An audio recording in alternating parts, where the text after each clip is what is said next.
किसके पास जाओगे? whom will you go to? अभी तो मेरे अपने दोस्त के पास रह रहा हूँ। नहीं नहीं, अभी पैसे का इंतजाम कैसे करोगे? लेट्स सी क्या करता हूँ मैं। दिमाग काम नहीं कर रहा है। अरे आज 4 तारीख को रेंट जाता है ना उसको। हाँ। हाँ, अच्छा। तो बोलेगा ही। और कितने रुपए कम पड़ रहे हैं? 3,700 है तो उतने ही कम पड़ रहा है। उतने ही है ही नहीं हमारे पास। बंदा एक टाइम बिना खाए रह सकता है पर घर के बाहर कोई कैसे रहेगा। हाँ हाँ, तो है। पता है क्या एनजीओ में क्या था वहां पे ना। सीन क्या था, मैं कंफर्ट जोन में था यार वहां पे। और बंदा जब तक कंफर्ट जोन में रहता है ना उसको स्ट्रगल का पता नहीं चलता। जब से कंफर्ट जोन से निकला हूं ना मतलब सिर पे प्रॉब्लम्स का पहाड़ टूट पड़ा है मेरे।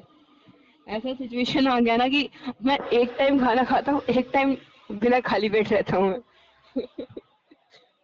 हाँ बट दी ये बात जो है ना वो मेरे एनजीओ तक मत बताना प्लीज, नहीं तो वो लोग मेरा दबा के मजाक उड़ाएंगे। अब मैं कंफर्ट जोन से बाहर निकला हूं ना तो मुझे समझ में आ रहा है कि यार कितना स्ट्रगल है। हम्म। as you know, I left my family before and they are like my second family, and who wants to leave their family second time? I hmm. never want to do it. और rent आज शाम तक ही जाना है तेरा? हाँ जी।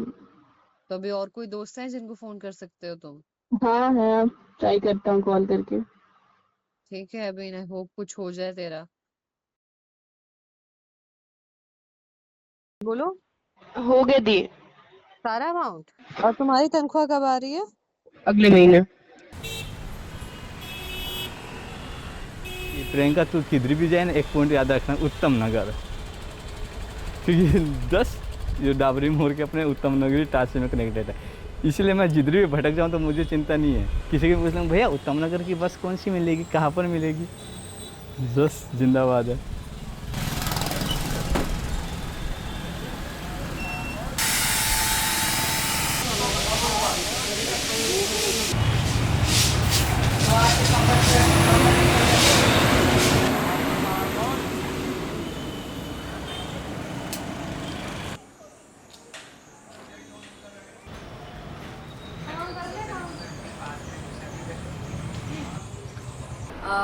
अब कितने टाइम बाद आ रहे हो मेरी माते? सो मैं वैसे आती रहती हूँ अभी भी, पर अभी मुझे हो गए 10-15 दिन। 10-15 दिन हो गए। या So, यहाँ पे संडेज को क्या होता है, कुछ उसके बारे में बताओ। संडेज़ को जैसे पहले भी डीआईसी होता था, एक गेट टुगेदर डे होता है जैसे कि, तो मैं इसलिए यहाँ पे आ जाती हूँ बिकॉज संडे को मैं फ्री होती हूँ और मैं यहाँ अभी भी पास में ही रह रही हूँ और मुझे ऐसा लगता है यहाँ मेरे अपने लोग हैं, तो अगर मैं घर नहीं जा पा रही तो मैं यहाँ आ जाती हूँ। ये सेकंड घर जैसा है आपके लिए? या सेकंड फैमिली जैसा या है? सेकंड फैमिली, सेकंड घर कह सकते हाँ। हैं।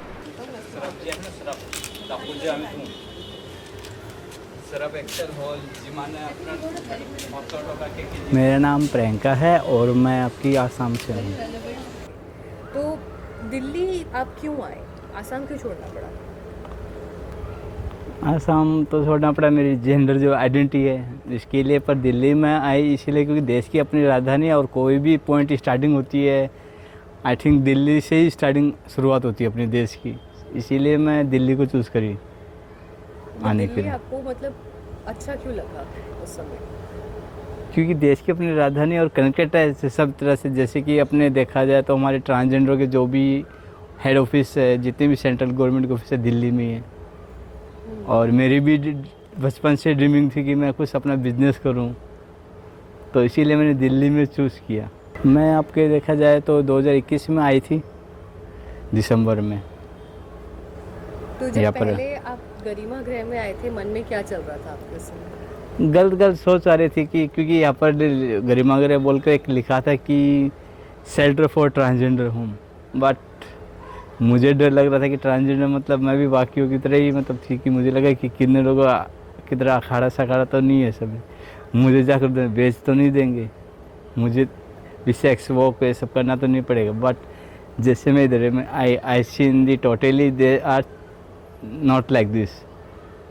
ट्रांसजेंडर का मतलब मैं समझी कि ट्रांसजेंडर एक अम्ब्रेला होता है टर्म, इसके अंदर ट्रांस वोमेन ट्रांस मैन ये सब आते हैं। तो यहाँ पर फिर पढ़ाई कराई जाती है, एजुकेशन जो होते हैं अपने, तो ये सब मैंने कर पूरा कर अपना करी। फिर उधर से फिर थ्रू आप मैंने मतलब बिजनेस के लिए हाथ मारा and lastly I achieve that. तो बिजनेस आपने यहाँ गरिमा गृह में बैठ के शुरुआत की उसकी? जी हाँ, यहाँ से मुझे मतलब बिजनेस एक अड्डा की तरफ से मतलब सिलेक्शन हुआ था आउट ऑफ 60,000, तो इसी से शॉर्ट लिस्ट मेरी हुई थी, 12 नंबर पर आई थी मैं, तब इसी से शुरुआत हुई थी। तो अपनी गरिमा गृह मित्र ट्रस्ट आपको बिजनेस में कैसे सपोर्ट कर रहा है? ये मुझे सीड कैपिटल देकर मतलब सपोर्ट कराए थे, क्योंकि मित्र ट्रस्ट भी एक मतलब एक फाउंडेशन उसके साथ कोलैबोरेट थे, तो उनके साथ में मतलब उन्होंने मतलब कराई थी मुझे, तो इन दोनों का नामों को कॉम्बिनेशन मिलाकर मैंने कनेक्टिंग मित्र बोलकर अपनी कंपनी की इस्टेब्लिश कर ली पिछले साल। और मेरा प्रोडक्ट जैसे होती है आपकी आसाम से हूँ, तो ऑफकोर्स मेरे पास चाय पत्ती की वैरायटीज़ होगी। तो अपने परिवार के बारे में मुझे बताइए जो आसाम में है अभी। मेरे परिवार में से अभी करंटली मेरी मम्मी है और भैया भाभी और उनके लड़के बच्चे, वो लोग रहते हैं अलग और मम्मी रहती है अलग से। क्या उन्होंने आपको एक्सेप्ट कर लिया? जी नहीं, बिल्कुल भी नहीं। उनको लगता है कि मैं किन्नर समाज में हूँ और अलग ही चली गई हूँ, बट दे डोंट सपोर्ट्स मी, इसीलिए मैं भी देखिए नो वे, मत करो सपोर्ट।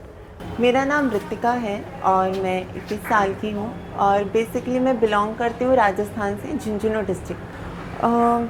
2023 में जब मुझे बाहर वर्क भी करना था, घर से बाहर जाना था और मेरी दादी एक्सपायर हो गई थी जनवरी में, और तब मेरी एक फ्रेंड थी गुड़गांव में, तनु, तो उसको थोड़ा फीवर था, तो मैं उसके पास आई थी फॉर जॉब पर्पस से भी आई थी और उससे मिलने भी आई थी। तो उसके साथ मैं उसके गुरु के घर गई जबलपुर, वहाँ उसके साथ में 1 महीने तक रुकी। उसकी हेल्थ इशू के कारण हमें वापस दिल्ली आना पड़ा और दिल्ली आकर जहाँ से वो उसने मेडिसिन लेनी थी, उन लोगों ने हमें बताया कि क्योंकि हमारे पास रहने के लिए घर नहीं था और कोई जानता भी नहीं था, ना हम किसी को जानते थे, तो जो डॉक्टर्स थे और वहाँ के जो स्टाफ थे उन्होंने सजेस्ट किया हमें, उन्होंने ही यहाँ के जो सर हैं ट्रस्टी मोनू सर, उनसे बात की कि 2 लोग आ रहे हैं तो उनके पास कोई जगह नहीं है, क्या वो आपके यहाँ रुक सकते हैं। तो दैट फर्स्ट टाइम जब हम यहाँ पर आए और मैं यहाँ 2 दिन तक रुकी और मेरी जो फ्रेंड है तनु, वो यहाँ पर रुक कर उसने अपना जो ट्रीटमेंट है वो स्टार्ट करवाया। दैन उसको छोड़कर मैं चली गई थी वापस अपने घर।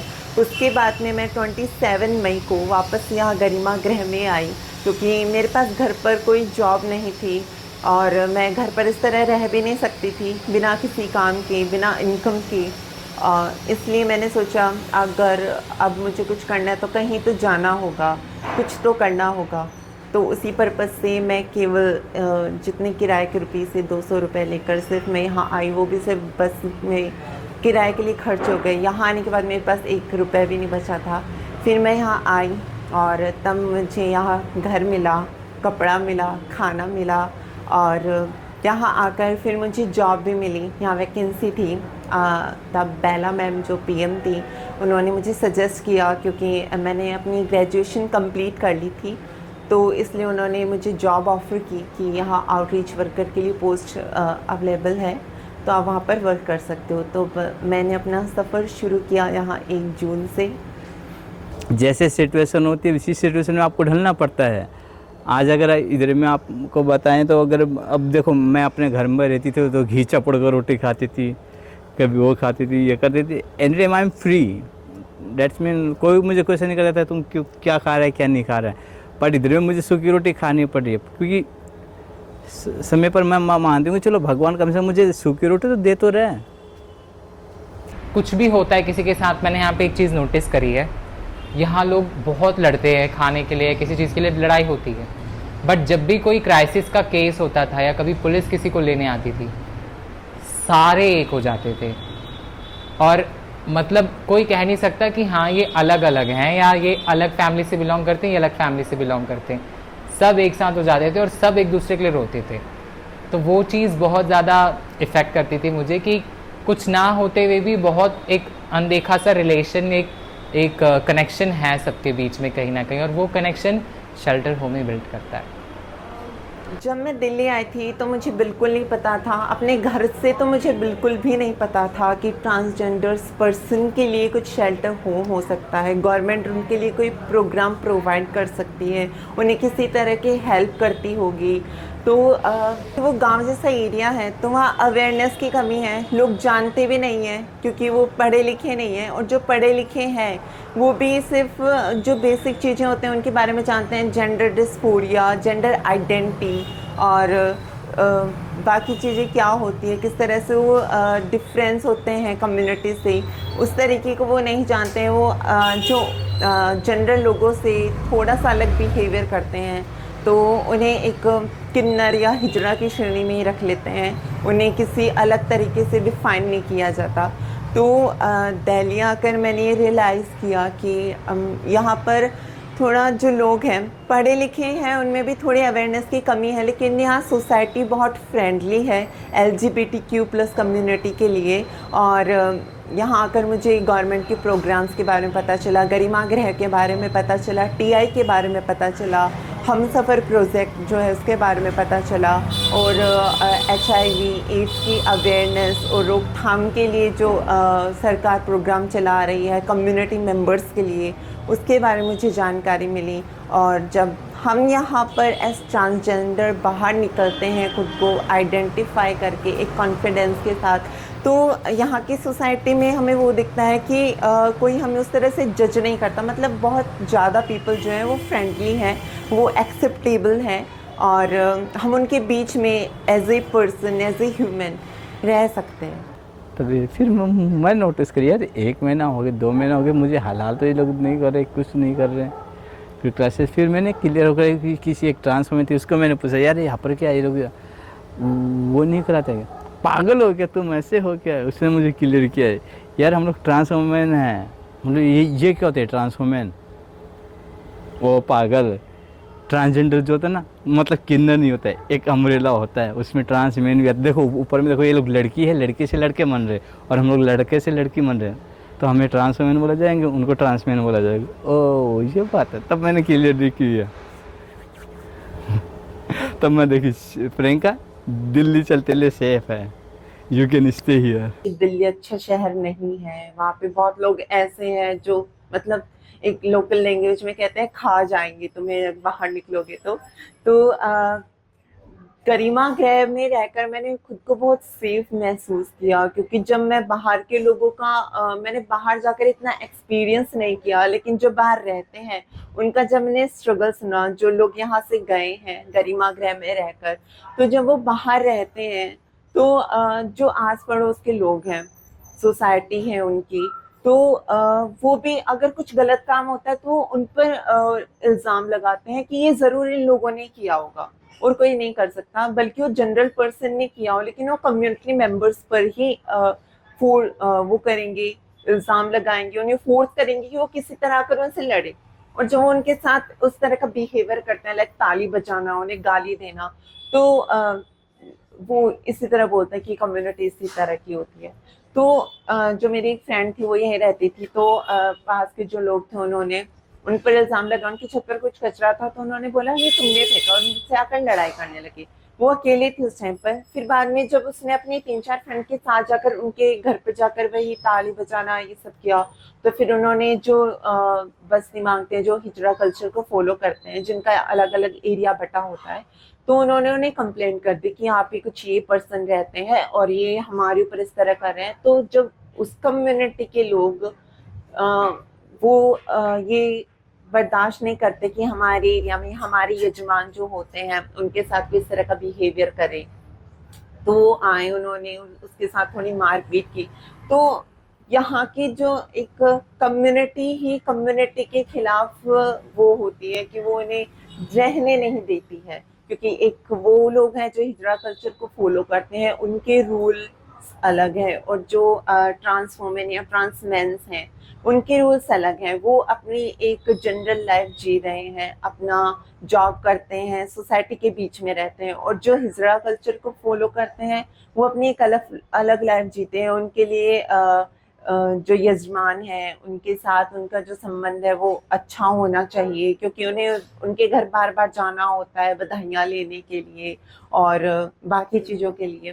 तो कम्युनिटी ही यहाँ कम्युनिटी के ज़्यादा जो है वो ऐसे शत्रु की तरह बिहेवियर करते हैं, क्योंकि एक जो खांजरा जो लोग करते हैं सेक्स वर्क, तो उसमें भी अगर कोई ट्रांस मैन या ट्रांस वुमेन उन लोगों को बाहर जो उनका एरिया है सेक्स वर्क करने का वहाँ मिल जाता है, तो वो उनसे पहले पूछते नहीं है, बात नहीं करते, वो उनको पहले मारते हैं, पीटते हैं।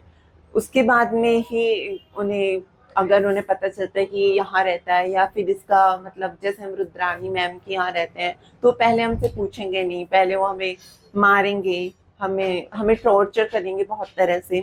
उसके बाद जब उन्हें पता चलेगा तो सॉरी बोलकर चले जाएंगे। तो उसमें तो पहले मार दिया फिर सॉरी बोल दिया, उसका कोई वो नहीं होता।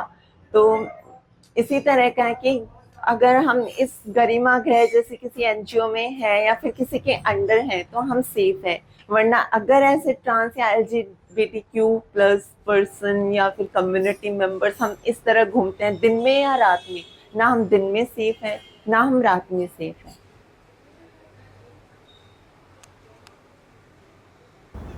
Yeah, I've lived in 5-6 cities till now, and I think I like Delhi best on the terms of it's more accommodating, because here I see it's very diverse and people from different states and different cultures have a harmonious life.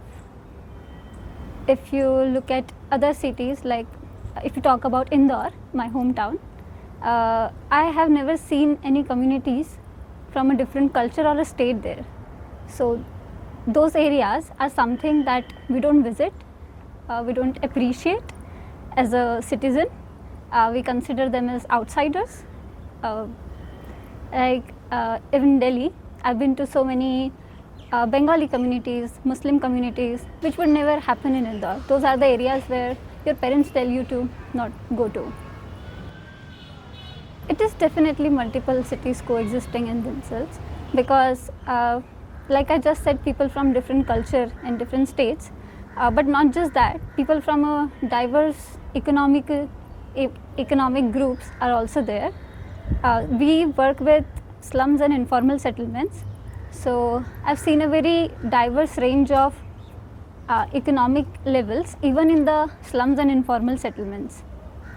A person who earns 400 rupees a day to a person who earns 1500 rupees a day live in the same settlement. So, I mean, going from this, do you think Delhi as a city is segregated by design? All cities are, because cities are not designed for the poor or the marginalized. Cities are designed by men, for men. Cities are, if we not think about men, I'll say cities are first designed for cars, for the higher income groups, and when we think about those higher income groups, then we focus on men. Interesting. So, do you think cities have a hyper-masculine nature? Definitely. Yeah. That's why cities are violent, because the way we design cities is A, we don't design them for humans, we design them for vehicles, and then B, we design them for men. I have hardly met in my life with any women planners who take ownership of cities, like they had a major contribution in designing where a housing should be, how the streets would be, where would the green spaces would be. Like recently I went for an exhibition in Khoj Studios. So an organization called City Sabha was doing an exhibit where they called women from marginalized communities and discussed with them about inventory of spaces, about how they interact or perceive spaces. So in the planning terms, we are still there, where we still are thinking about asking women what do they want from a city. Cities are designed for men, and we are at the stage where planners are thinking about asking women for their perspectives, or even female urban planners are, you know, still in the stage where they are like trying to grab hold of their agencies. So where does it leave folks who are, you know, gender non-binary, gender non-conforming, transgender people? Where does it leave them in cities? In planning, they don't exist right now. They are the informal settlements of housing, which we don't want to show to the people whom we want to be hidden from the city. We want to push them in ghettos. We don't want to plan for them because we don't consider them, I'll say, as humans. People have still not accepted that it's a natural form of life, or since women are still not considered as something that they want to design for, so we are not there yet. We'll think about gender non-conforming people. So you're saying that transgender, gender non-conforming folks are totally overlooked while planning these cities? Yeah, definitely. Okay.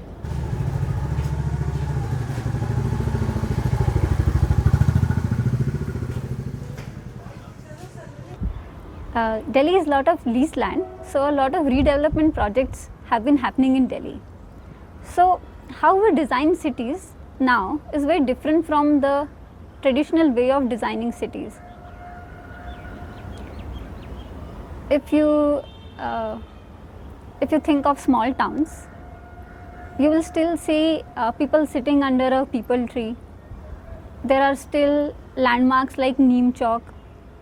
There are a lot of panwalas where you'll see people, especially men, claiming those spaces. So what happens is, in a traditional city, when people are claiming public spaces, they are there. So there are eyes on the street. But how we see how cities are being designed now, you don't see nukkards. You don't see nodes and junctions where people can claim spaces.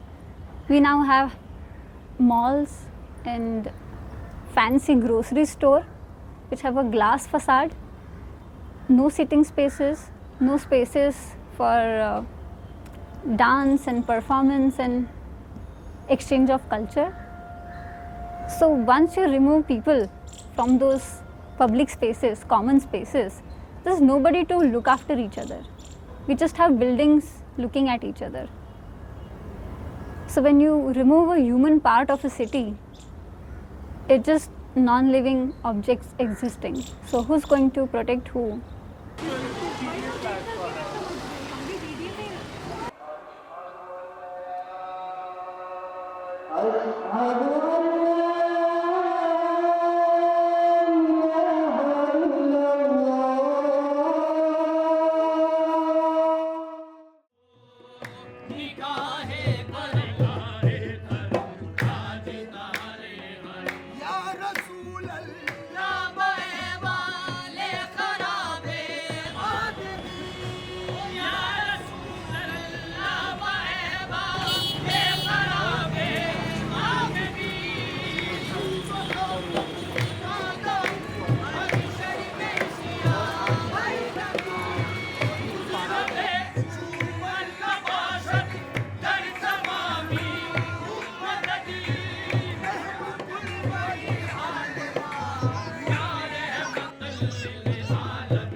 Born and raised in Old Delhi, it's a place of the city where the history is very much alive, but not many people see it as that, and a lot has to do with how the state expresses it, you know. So there is a kind of ignorance for sure, and when you ask me whether I feel some kind of sadness how this city is changing, I don't know how I would answer that because I'm also from Old Delhi, and right outside our house is where the chaos is. And when we get in, it's a different life that many people who walk into Old Delhi don't know about because they see the chaos in the street.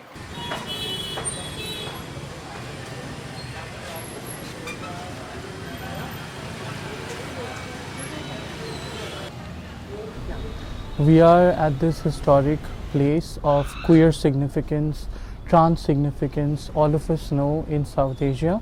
There's a very visible, significant trans community. We know them as Hijra in several North Indian regions, and every different region you go, they have different names.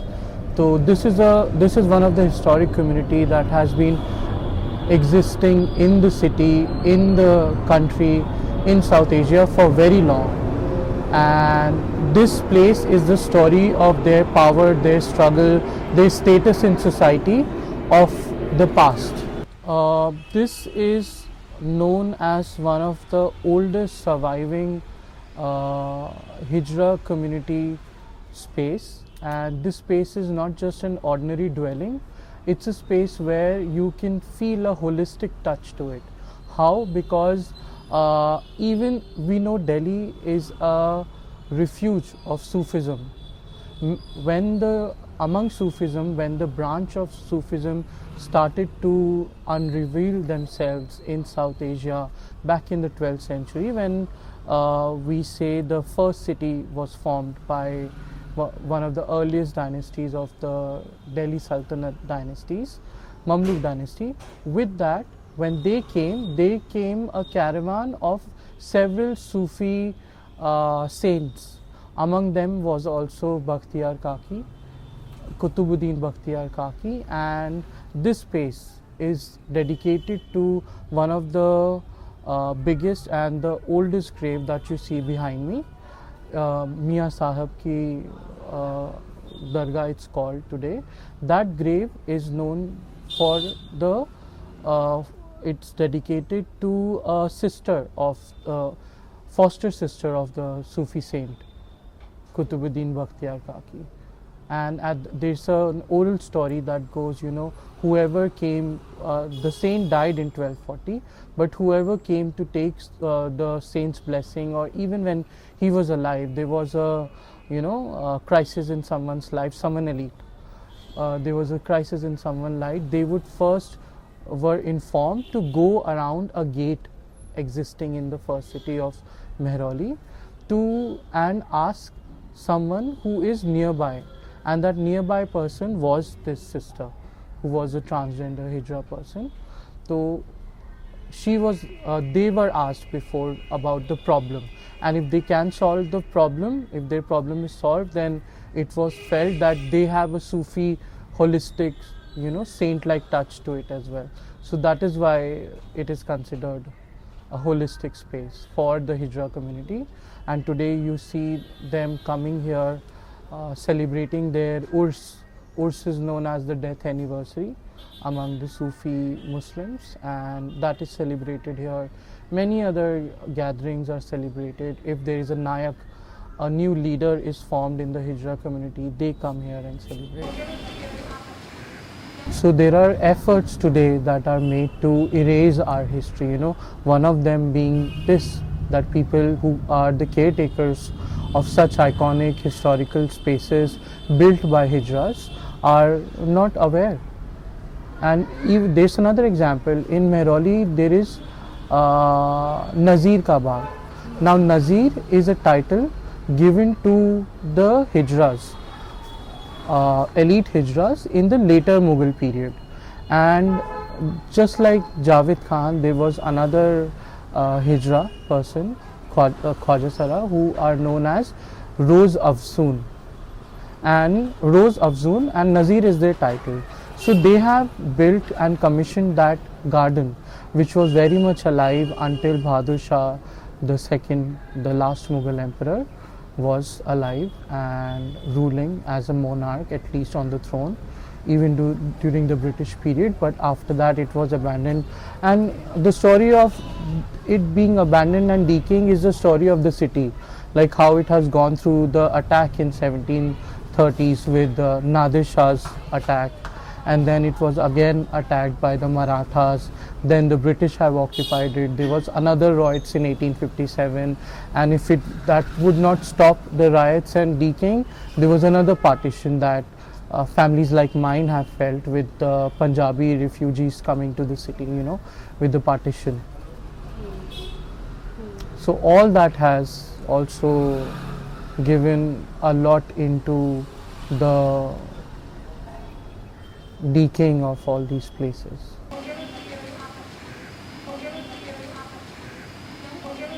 Think of hijras today, and all that has come to us, this feeling of feeling a kind of pittiness towards the hijra people, or if someone trans person is born in our communities, you know, we despise them naturally, you know, today.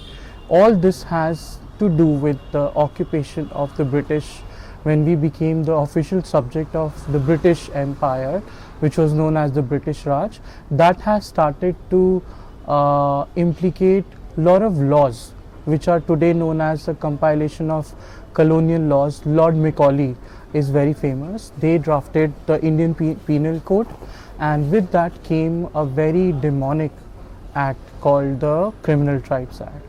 And that also came into being because the Mughals, they had given so much power, so much wealth to the Hijra community, the elite Hijras, that they had owned canals of properties, you know.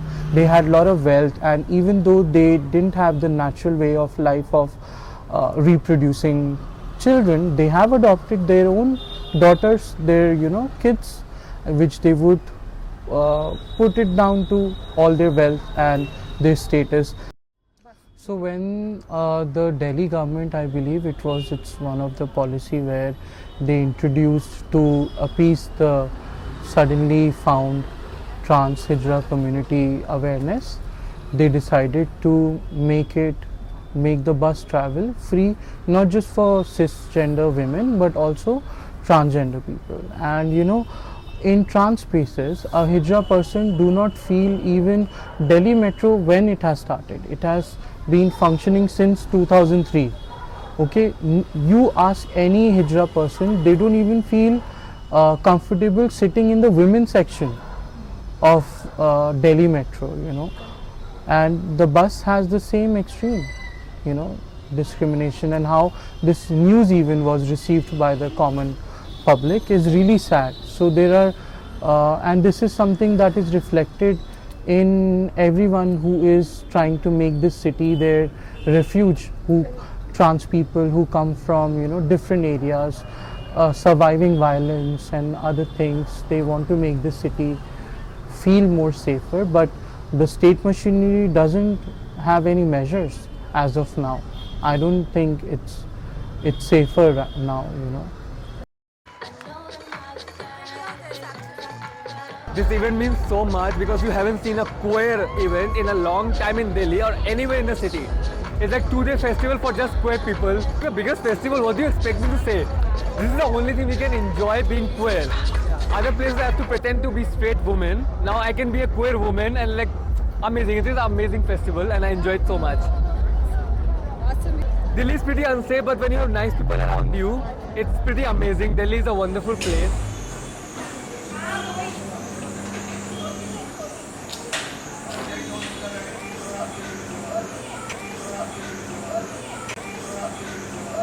रात 12:50 पे मेरे पास Monu sir का phone आता है कि बेला नीचे कुछ police वाले आए हुए हैं, तो वो जाके एक बारी देख लो वो क्या कह रहे हैं, क्या बात कर रहे हैं, ठीक है, बट गेट मत खोलना। उन्होंने मुझे बोला कि आदित्य के पेरेंट्स ने उसकी मिसिंग की रिपोर्ट्स लिखाई और हमें बस उसका स्टेटमेंट चाहिए कि वो ठीक है और अपनी मर्ज़ी से यहाँ रह रहा है। हम जानते हैं वो 21 साल का है, बालिग है, तो बस हमें उसका स्टेटमेंट चाहिए, आप उससे मिलवा दो हमें। फिर उसके बाद उन्होंने बोला कि हमें अब इसका स्टेटमेंट एसएचओ के सामने लेना है, तो प्लीज़ आप इसको एसएचओ के साथ मतलब हमारे साथ भेज दो। मैंने बोला नहीं सर, उसकी मतलब परमिशन मैं नहीं दे सकती क्योंकि अभी कोई भी नहीं है स्टाफ में, ठीक है, और अभी टाइम भी ठीक नहीं है, रात के 1 बज रहे हैं, तो आप भी समझिए। उन्होंने बोला देखिए कोई दिक्कत नहीं है, आप भी बेशक से साथ में आइए। मैं अपने साथ अपनी 2 ट्रांस रेजिडेंट्स को लेके गई थी और मैं रात वाले जो गार्ड भैया रहते हैं यहाँ पे उनको लेके गई थी। तो जब हम लोग वहाँ गए तो पहली बात हमें तो एंट्री ही नहीं करनी दी उन्होंने, और जब तक हम लोग वहाँ पहुँचे हमें कहीं आदित्य दिखा नहीं, बाहर भी एंट्री नहीं करने दी। 2 पुलिस वाले ड्रंक वो बहुत बदतमीज़ी करने लग गए स्टार्टिंग में ही कि अंदर नहीं घुसना, तुम लोग ऐसे को अंदर नहीं आने देते, मतलब वो बहुत सारी एक्स्ट्रा चीज़ें बोल रहे थे। बट स्टिल मैंने उनको बोला कि सर हम लोग अभी आए थे, और उनमें से एक पुलिस वाले को मैंने पहचान लिया था कि आप अभी मेरे ऑफिस आए थे। तब उन्होंने जाके हमें अंदर आने दिया। मैं अंदर आई और मैंने जाके मेन ऑफिस में जाके बोला कि यहाँ पे आदित्य को लेकर आए थे स्टेटमेंट के लिए, मुझे उससे मिलना है। तो उन्होंने बोला हाँ बस वो स्टेटमेंट दे रहा है दूसरे रूम में। मैंने बोला सर बट मतलब मैं उसके सामने क्यों नहीं खड़ी हो सकती, मैं उसको कुछ कह नहीं रही, अगर उसको जाना भी होगा तो वो जा सकता है, बस वो मुझे एक ब्लैंक पेपर पे लिख के दे दे कि वो अपनी मर्ज़ी से अपने घर वालों के साथ जाना चाहता है, मैं यहाँ से चली जाऊँगी, मेरी फॉर्मेलिटी ख़त्म हो जाएगी उस टाइम पे। मैं नहीं चाहती कि वो अपने पेरेंट्स से अलग हो या मैं किसी को घर से अलग करूँ। उन्होंने बोला बस नहीं, बस वो स्टेटमेंट दे रहा है, वो आ जाएगा। ऐसा करके उन्होंने 1 घंटा हमें घुमाया। लास्ट में जब हमारी भी मतलब सब्र का बांध टूट रहा था, हमने उन्हें बोला कि सर प्लीज़ हमें बताइए, प्लीज़ करते करते कब हमारे अंदर भी थोड़ा सा वो आया कि सर आप इतनी देर से हमें घुमा रहे हैं, बता नहीं रहे हैं। सिर्फ ये लाइन बोली गई थी, इतने पे सामने से जवाब आता है वो तो चला गया। जब ये वो तो चला गया वाली लाइन आई ना, तो मैं एकदम शॉक्ड हो गई, क्योंकि जिस कानून पे हम लोग इतना भरोसा करते हैं, पर्सनली मैं, मेरे जैसे लोग, लोअर मिडिल क्लास फैमिली के लोग या जितने भी सिटीजन्स हैं जो पुलिस पे इतना भरोसा करते हैं कि हाँ वो रक्षक हैं या वो सेफ्टी के लिए वो रिस्पॉन्सिबल हैं, उस टाइम पे मुझे ऐसा फील हुआ कि यार जब पुलिस के साथ कोई इतना अनसेफ हो सकता है, वो दुनिया में कहीं सेफ़ नहीं हो सकता। जब मुझे ये पता चला कि वो चला गया है, तब मुझसे रहा नहीं गया। मैंने उनसे बोला कि आप या तो मुझे लेटर देंगे या तो फिर मैं यहाँ से नहीं जाऊँगी। इतने में उन्होंने मेरे गार्ड भैया को मारना शुरू कर दिया था। उन्होंने मार के उनका हाथ तोड़ दिया था। उन्होंने मेरे फ्रेंड्स को मारना शुरू किया था, बदतमीज़ी करनी शुरू करी थी, हरास करना शुरू किया था। मैं जब एसएचओ ने भी मेरे सामने गेट बंद करा, उनसे बात नहीं हुई, मैं जैसे ही बाहर पीछे पलटी हूँ, मैं देख रही हूँ मेरे फ्रेंड्स भाग रहे थे और वो उनके पीछे थे। लगभग 15 से 20 पुलिस वाले थे। मैंने इनसे कोई बदतमीज़ी नहीं करी तो शायद ये मुझे ना मारे, पर उन्होंने मुझे बहुत मारा। उन्होंने मुझे रोड पे बहुत घसीटा। मैं उनसे बेग करी थी कि प्लीज़ मुझे मत मारो। मुझे उस टाइम ऐसा लग रहा था कि मैं मर जाऊंगी। वो मेरे पैर पे मार रहे थे लगातार और कह रहे थे उठ और भाग। अरे पैर पे मार रहे हो, मैं कैसे उठूं और कैसे भागूं? मैं मेन रोड से खुद को घसीटते हुए ऑफिस तक लेकर आई। मुझे समझ में नहीं आ रहा था मैं किससे बात करूं, किसको बोलूं। फ़ोन भी नहीं था। उस टाइम पेरेंट्स की बहुत याद आ रही थी।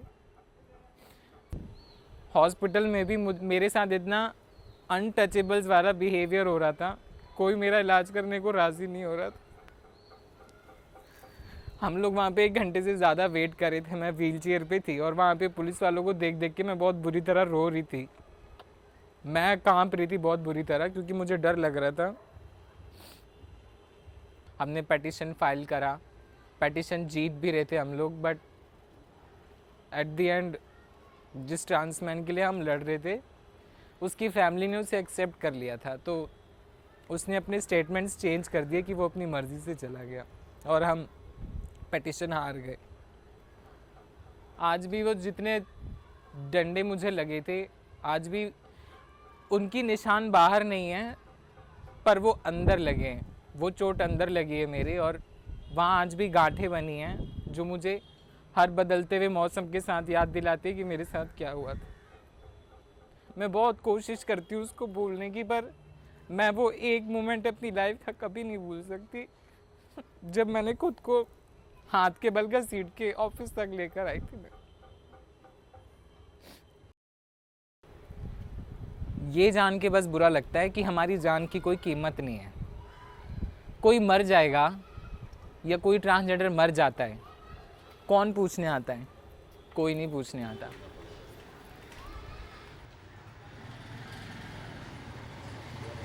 Even within the queer hierarchy, trans people are at the bottom low.